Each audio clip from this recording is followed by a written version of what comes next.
बड़ी खबर लखनऊ से आपको बता दें, जहां यूपी में बड़ा प्रशासनिक फेरबदल हुआ है। 10 आईपीएस अधिकारियों का तबादला किया गया है। बरेली, गोंडा, जौनपुर और मऊ के एसपी का तबादला हुआ है।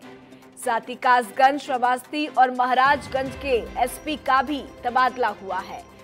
तो बड़ा प्रशासनिक फेरबदल जो है वो नजर आ रहा है। तो लगातार योगी आदित्यनाथ एक्शन मोड में नजर आ रहे हैं और बड़ी बड़ी कार्रवाई अधिकारियों को लेकर नजर आ रहा है। ज्यादा जानकारी के साथ सीधा रुख करते हैं गगन मिश्रा का, जो इस वक्त सीधा लाइव हमारे साथ बने हुए हैं। गगन, लगातार बड़ी बड़ी कार्रवाई की जा रही है अधिकारियों को लेकर और एक बार फिर से 10 आईपीएस अधिकारियों का तबादला हुआ है। कौन कौन से ये अधिकारी है, क्या कुछ पूरी डिटेल्स है आपके पास?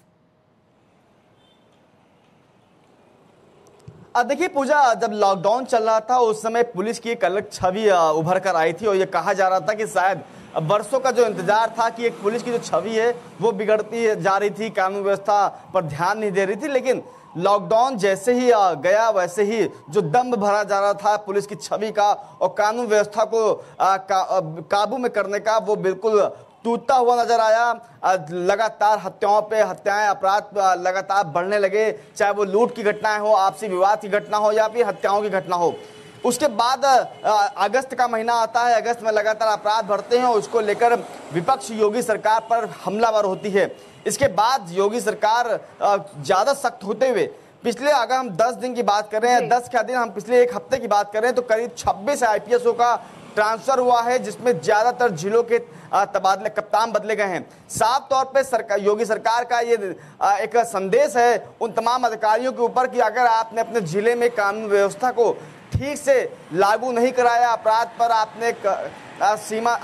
आपने लगाम नहीं लगाई, तो आपका भी अंजाम ऐसा ही होगा कि आपको कप्तानी से हटा दिया जाएगा। क्योंकि लगातार डीजीपी मुख्यालय तरफ से कप्तानों को ये निर्देश दिए जा रहे थे कि आप लोग अपने थाना स्तर पर जो विवाद है, क्योंकि अब माइग्रेंट लेबर का काफी मात्रा में आया था, तो अब जो गांवों में जो अपराध की संख्या है वो बढ़ रही है क्योंकि आपसी विवाद ज्यादा हो रहा है।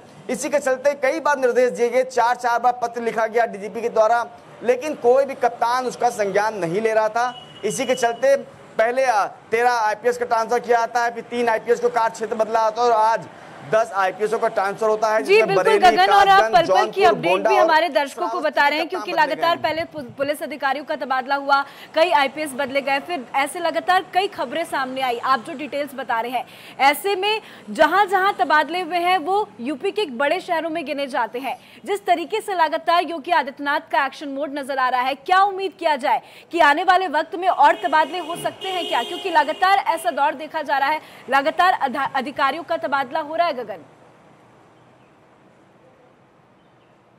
देखिए पूजा, बिल्कुल सही सवाल आपने पूछा है। क्या आगे और भी अधिकारियों का तबादला हो सकता है? ये हो सकता है, बिल्कुल होगा, क्योंकि अभी जो गाज गिर रही है वो पुलिस कप्तानों पर गिर रही है। जिन्होंने अपने जिले में परफॉर्मेंस अच्छी नहीं दी उनको हटा दिया गया है। लेकिन अभी जो तबादले की तलवार जो लटक रही है वो एडीजी जोन पर, जिसकी जिम्मेदारी होती है कि उसके अंतर में जितने भी 2 या 3 जिले आते हैं वहां के पुलिस कप्तानों पर नजर रखना, वहां के कानून व्यवस्था पर नजर रखना और वहां की रिपोर्ट शासन को सौंपना या मुख्यालय को सौंपना। लेकिन एडीजी जोन एसी कमरे से बाहर नहीं निकल पा रहे हैं। हम प्रयागराज एडीजी जोन की बात करें, वहां पर महोबा के कप्तान वसूली करते हैं, एक व्यापारी को गोली मरवा देते हैं, वो एडीजी जोन को नहीं पता होता है। प्रयागराज में कप्तान वसूली कर रहा होता है, एडीजी जोन को नहीं पता होता है। तो वो तमाम चीजों को लेकर एडीजी जोन पर अब तबादले की तलवार लटक रही है और माना जा रहा है कि कप्तानों का रिफ्रेशमेंट होने के बाद, यानी कि कप्तानों का जो पूरा बदलाव है वो होने के बाद बारी आएगी एडीजी जोन और आईजी जोन की,